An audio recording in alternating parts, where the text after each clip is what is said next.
तुम्हाला हे तेल कसं बनवायचं, कसं केसावरती लावायचं, तसेच केस धुतल्यानंतर काय काळजी घ्यायची याची डिटेल माहिती सांगणार आहे। तर संपूर्ण माहिती जाणून घेण्यासाठी व्हिडिओ शेवटपर्यंत पहा, कारण मी व्हिडिओच्या शेवटी काही महत्त्वाच्या टिप्स सांगणार आहे ज्याने तुम्हाला 100% फायदा होईल। चला तर मग व्हिडिओला सुरुवात करूया। हे तेल बनवण्यासाठी लागणारे साहित्य, तर या ठिकाणी मी मुठभर कढीपत्ता घेतला आहे, खोबरेल तेल, थोडासा अद्रकचा तुकडा, कलौंजी आणि 1 चमचा मेथी दाणे। जर तुम्ही हे तेल लहान मुलांना वापरणार असेल ना, तर यामध्ये 1 चमचा ओवा घालून घ्यायचा, कारण सध्या पावसाळ्याचे दिवस आहेत त्यामुळे लहान मुलांना सर्दी लवकर होते। ओवा घातल्यामुळे मुलांना सर्दीचा त्रास कमी होतो किंवा बरेच दिवस सर्दी देखील होत नाही, त्यामुळे तुम्ही हे तेल मुलांना देखील वापरू शकता। आता मी या ठिकाणी मिक्सरचं भांडं घेतलं आहे, त्यामध्ये मेथी दाणे आणि कलौंजी अगोदर टाकून घेतली आहे। त्यानंतर अद्रकचा तुकडा किसणीच्या साहाय्याने किसून घेत आहे, म्हणजे लवकर बारीक होईल। त्यानंतर कढीपत्ता, हे सर्व आपल्याला मिक्सरमध्ये वाटून घ्यायचं आहे। कढीपत्ता घेताना शक्यतो ताजा घ्यायचा, कारण याने खूप छान रिझल्ट येतो। तुम्ही सुक्का देखील घेऊ शकता, परंतु जो आपण फ्रेश घेतो ना त्याचा खूप छान रिझल्ट येतो। तुम्ही पाहू शकता मिश्रण बारीक झालेलं आहे आणि हे मिश्रण वाटताना अजिबात पाणी वापरायचं नाही। तर आता मी या ठिकाणी एक भांडं घेतलं आहे जाडबुडाचं, त्यामध्ये तेल टाकून घेत आहे आणि गॅसची फ्लेम लो ठेवायची आहे।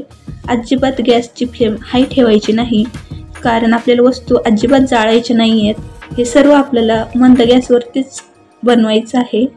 मी या ठिकाणी इंडक्शनचा वापर करत आहे, तुम्ही हे तेल इंडक्शनवर देखील बनवू शकता किंवा गॅसवर देखील बनवू शकता।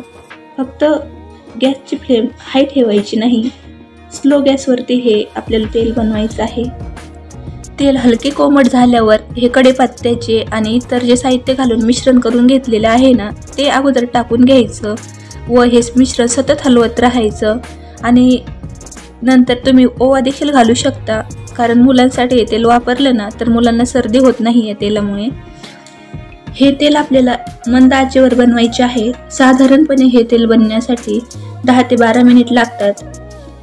तुम्ही यामध्ये 4-5 कढीपत्त्याचे पूर्ण असे पानं देखील टाकू शकता, की ते एकदम असे कुरकुरीत झाले ना तुम्हाला समजेल की आपले तेल बनवून झालेले आहे। आपण यामध्ये जी कलौंजी वापरली आहे ना ती केसांसाठी खूप फायदेशीर आहे। यात अँटीऑक्सिडंट्स आणि इतर पोषक तत्वे असल्याने आपल्या केसांची वाढ चांगली होते, तसेच केस मजबूत होतात, केसातील कोंडा आणि इतर समस्या देखील। मेथीमध्ये लोह, व्हिटॅमिन सी, प्रथिने भरपूर प्रमाणात असते, ज्यामुळे केस निरोगी राहतात, केस गळती कमी होते, केसांची वाढ सुधारते, केसातील कोंडा कमी होतो आणि केस चमकदार होतात। केसांना कंडिशन देखील मेथी दाणे करतात। केसांची वाढ न होण्यामागचे सर्वात मोठे कारण म्हणजे केसातील कोंडा आहे। आल्यामध्ये अँटीबॅक्टेरियल आणि अँटीफंगल गुणधर्म असतात, त्यामुळे डोक्याच्या त्वचेशी संबंधित कोणत्याही समस्या उद्भवत नाहीत। तुम्ही पाहू शकता तेलाचा कलर बदललेला आहे। आपण यामध्ये ज्या सर्व वस्तू वापरलेल्या आहेत ना त्याचा अर्क या तेलामध्ये व्यवस्थित उतरलेला आहे। आता हे तेल रूम टेम्परेचरला थंड होण्यासाठी साईडला ठेवून द्यायचं। तर हे आपलं तेल रूम टेम्परेचरला थंड झालेलं आहे, तर हे आता एका स्वच्छ कापडाच्या सहाय्याने गाळून घ्यायचं आहे।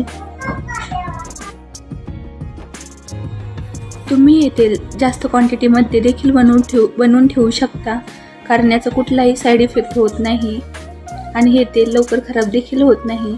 2 ते 3 महिने हे तेल तुम्ही आरामात वापरू शकता। मी अगोदरच तेल बनवून ठेवलेले आहे, त्यामुळे तुम्हाला दाखवण्यासाठी थोडेसेच तेल बनवत आहे। तुम्ही पाहू शकता आपले तेल गाळून झाले।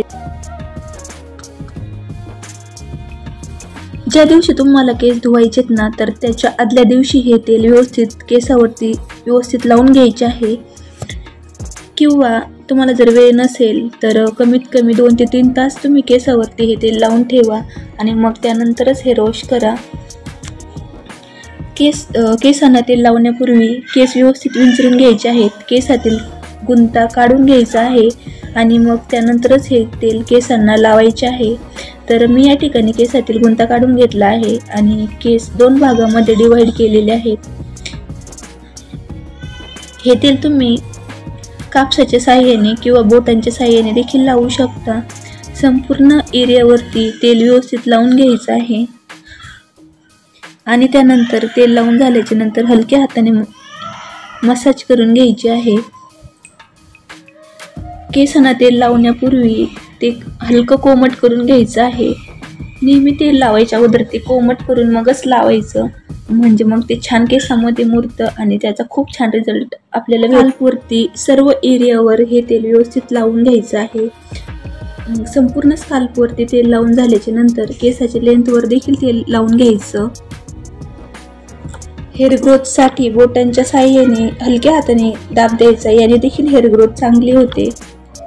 यामुळे ब्लड फ्लो देखील चांगला होतो। तेल लावून झाल्यानंतर तुम्ही आंबाडा घालू शकता किंवा वेणी देखील घालू शकता। केस बांधूनच मगच झोपायचं आहे।